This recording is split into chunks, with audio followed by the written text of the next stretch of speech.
မိန်းမတွေကတင်တောင်းတင်တယ်ထားနိုင်တဲ့သူကိုမှမိန်းမတွေကအလိုရှိကြတာမိန်းမရဲ့ငါနင့်ကိုတင်တောင်းတင်တယ်ထားနိုင်မှုငါစ조사ပါတယ်တင်တောင်းတင်တယ်ထားနိုင်တာလဲအရေးကြီးတယ်လို့တင်တောင်းတင်တယ်ထားနိုင်တာတဲ့အရေးကြီးတာက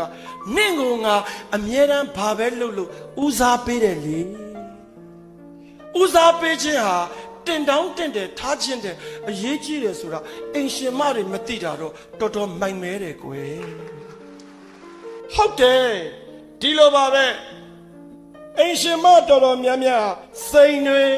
ရွှေတွေငွေတွေစင်နိုင်တဲ့ယောက်ျားဆိုလို့ရှိရင်ကိုမောင်အဲ့ပီလာဒါလင်ခေါ်လို့ကိုမဆုံးဘူးမရှာနိုင်ဘူးဆိုရင်တမျိုးတကယ်တော့စိန်တွေငွေတွေရွှေတွေစင်နိုင်တဲ့ချစ်သူယောက်ျားတဲ့ကိုယ့်ရဲ့အားနည်းချက်ကိုပုံကြီးမချဲ့တဲ့ယောက်ျားပို့ပြီးတန်ဖိုးရှိတယ်ဆိုတာမိန်းမနင်မသိဘူး